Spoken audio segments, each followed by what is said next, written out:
Guy de Maupassant. Il y en a des nouvelles, il y en a plein. Je vais en lire une. L'assassin. Le coupable est défendu par un tout jeune avocat, un débutant qui parla ainsi. Les faits sont indéniables, messieurs les jurys. Mon client, un honnête homme, un employé irréprochable, doux et timide, a assassiné son patron dans un mouvement de colère qui paraît incompréhensible. Voulez-vous me permettre de faire la psychologie de ce crime? Si je puis ainsi parler, sans rien atténuer, sans rien excuser, vous jugerez ensuite. Jean-Nicolas Lougère est fils de gens très honorables, qui ont fait de lui un homme simple et respectueux. Il a est son crime, le respect. C'est un sentiment, messieurs, que nous ne connaissons plus guère aujourd'hui, dont le nom seul semble exister encore et dont toute la puissance a disparu. Il faut entrer dans certaines familles arriérées et modestes pour y retrouver cette tradition sévère, cette religion de la chose ou de l'homme, du sentiment ou de la croyance revêtue d'un caractère sacré, cette foi qui ne supporte ni le doute, ni le sourire, ni l'effleurement d'un soupçon. On ne peut on ne peut être un honnête homme, vraiment un honnête homme, dans toute la force de ce terme, que si on est un respectueux. L'homme qui respecte a les yeux fermés, il croit.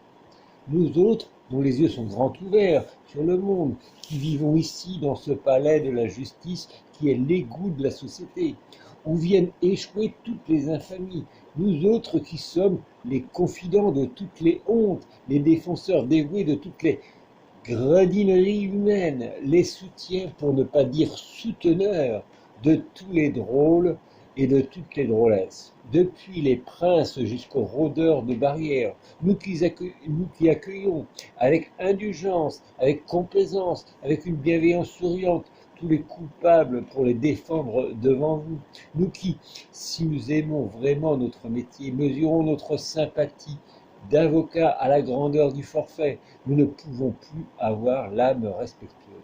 Nous voyons trop ce fleuve de corruption qui va des chefs du pouvoir aux derniers des gueux. Nous savons trop comment tout se passe, comment tout se donne, comment tout se vend.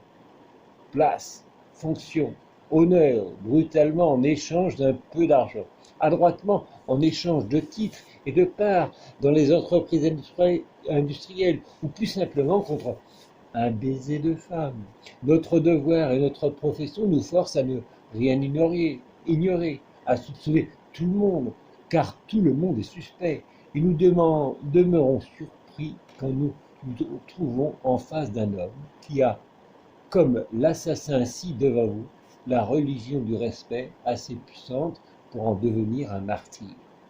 Nous autres, messieurs, nous avons de l'honneur comme on a des soins de propreté, par dégoût, de la bassesse, par un sentiment de dignité personnelle et d'orgueil, mais nous n'en portons pas au fond du cœur la foi aveugle, innée, brutale, comme cet homme. Laissez-moi vous raconter sa vie. Il fut élevé comme on élevait autrefois les enfants, en faisant de part de tous les actes humains, ce qui est bien et ce qui est mal. On lui montra le bien avec une autorité irrésistible qui lui fit distinguer du mal, comme on distingue le jour de la nuit. Son père n'appartenait pas à la race des esprits supérieurs qui, regardant de très haut, voient les sources des croyances et reconnaissent les nécessités sociales de son nez ses distinctions. Il grandit donc religieux et confiant, enthousiaste et borné. À 22 ans, il se maria. On lui fit épouser une cousine, élevée comme lui, simple comme lui, pure comme lui. Il eut cette chance inestimable d'avoir pour compagne une honnête femme au cœur droit, c'est-à-dire qu'il y a de plus rare et de plus respectable au monde. Il avait pour sa mère la vénération qui entoure les mères dans les familles patriarcales, ce culte profond qu'on réserve aux divinités. Il reporta sur sa femme un peu de cette religion, à peine atténuée par les familiarités conjugales. et il vécut dans une ignorance absolue de la fourberie, dont un état de droiture obstiné et de bonheur tranquille qui fit de lui un être à part. Ne trompant personne, il ne soupçonnait pas qu'on pût le tromper lui. Quelque temps avant son mariage, il était entré comme caissier chez M. Langlais, assassiné par lui dernièrement. Nous savons, messieurs les juges, par les témoignages de Madame Langlais, de son frère, M. Pertuis, associé de son mari, de toute la famille et de tous les employés supérieurs de cette banque, que Lougère fut un employé modèle, comme probité, comme soumission, comme douceur, comme déférence envers ses chefs et comme régularité. On le traitait d'ailleurs avec la considération méritée par sa conduite exemplaire. Il était habitué à cet hommage et à l'espèce de vénération témoignée à Madame Lougère, dont l'éloge était sur toutes les bouches. Elle mourut d'une fièvre typhoïde en quelques jours. Il ressentit assurément une douleur profonde, mais une douleur froide et calme, de cœur méthodique. On vit seulement à sa pâleur et à l'altération de ses traits jusqu'à quel point il avait été blessé. Alors, messieurs, il se passa une chose bien naturelle. Cet homme était marié depuis 10 ans. Depuis 10 ans, il avait l'habitude de sentir une femme près de lui, toujours. Il était accoutumé à ses soins, à cette voix familière quand on en rentre, à l'adieu du soir, au bonjour du matin, à ce doux bruit de robe si cher au féminin, à cette caresse tantôt amoureuse et tantôt maternelle qui rend légère l'existence, à cette présence aimée qui fait moins lente les heures. Il était aussi accoutumé aux gâteries matérielles de la table peut-être, à toutes les attentions qu'on ne sent pas et qui nous deviennent peu à peu indispensables. Il ne pouvait plus vivre seul. Alors, pour passer les interminables soirées, il prit l'habitude d'aller s'asseoir 1 heure ou 2 dans une brasserie voisine. Il buvait un bock et restait là, immobile, suivant d'un œil distrait les billes du billard courant l'une après l'autre sous la fumée des pipes, écoutant sans y songer les disputes des joueurs, les discussions de ses voisins sur la politique et les éclats de rire que soulevait parfois une lourde plaisanterie à l'autre bout de la salle. Il finissait souvent par s'endormir de lassitude et d'ennui, mais il avait au fond du cœur et au fond de la chair le besoin irrésistible d'un cœur et d'une chair de femme.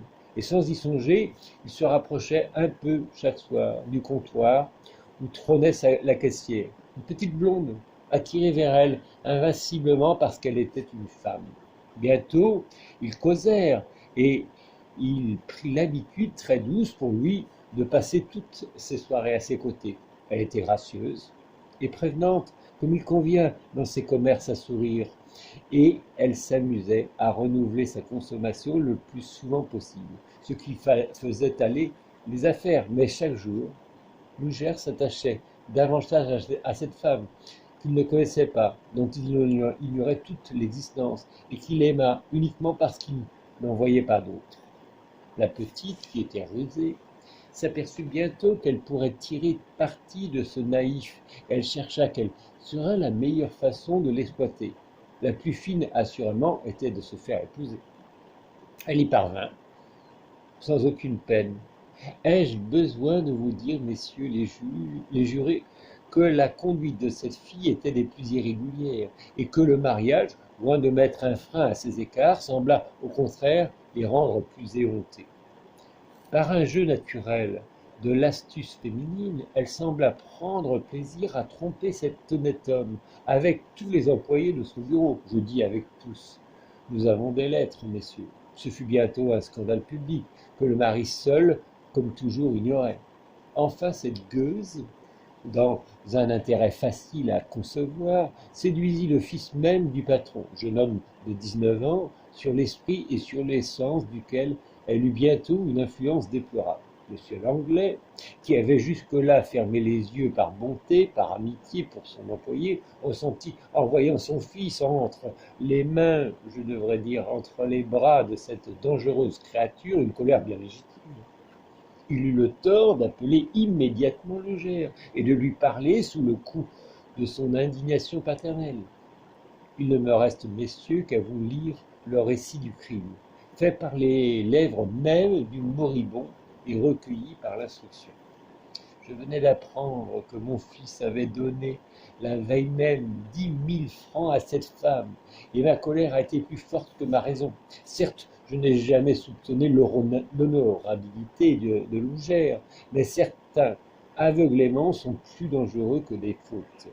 Je le fis donc appeler près de moi, et je lui dis que je me voyais obligé de me priver de ses services. Il restait debout devant moi, effaré, ne comprenant pas. Il finit par demander des explications avec une certaine vivacité. Je refusais de lui en donner, en affirmant que mes raisons étaient d'ordre tout intime. Il crut alors que je le soupçonnais d'indélicatesse.